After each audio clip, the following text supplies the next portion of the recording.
Brian, first fight of 2021. Is it just kind of a relief to be here finally, in the week you're going to be competing again? Yeah, with everything that's been going on in the world, it's great to be here on fight week, ready and raring to go. But this is my second trip back to the States, and even though I'm on a win streak at the minute, I feel like there's redemption here for myself because the last time I came stateside, everything was going so smooth.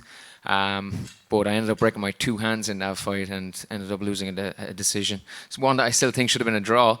Because I dropped the guy like 4 times. But so I'm just so excited to be back to make amends here in the States. Yeah, and I know nothing's, like you said, in the state of the world, nothing's guaranteed when you put your name on the dotted line. You had 3 opponents pull out since you've been stateside. I mean, is that a crazy camp to try to prepare for?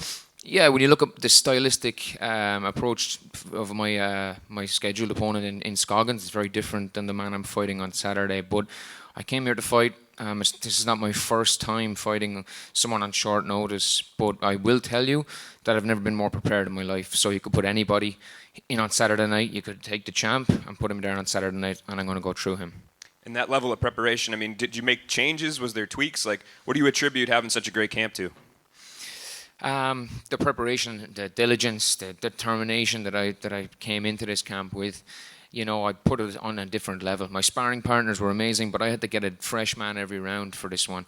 They could not keep up with what I brought. That's no disrespect or anything that way, but I just feel like I've hit a different level.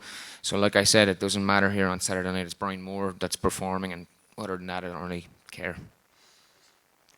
Hey Brian, I was wondering, how does that long trip across the ocean affect your fight week routine? Because they tend to schedule you obviously in Europe. So what is it like being so far from home and doing everything that's involved for a fight? I don't mind it. I just try to take everything, minute by minute. I kind of try to enjoy the process.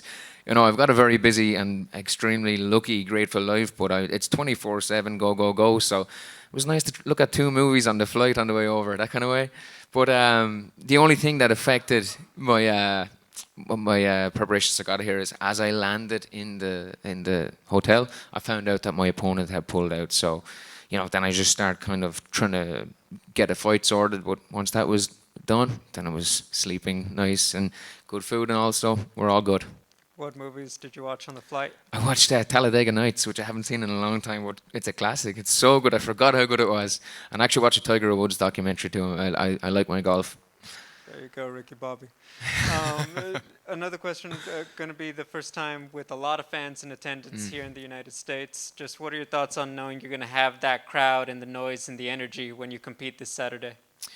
I cannot wait. I absolutely cannot wait. My last fight was a beautiful knockout, but it took me a little while to get going. The fans in attendance will have me coming out straight off the bat. I know that. I always get amped up with fights, with fans in attendance. I started this sport at 21 years of age, so I was a fan first. So it's important for me that fans love my fights, and they do. So I always get cheered on my way in, but I always get double that noise on the way out. Finally, you have Jordan Winski now.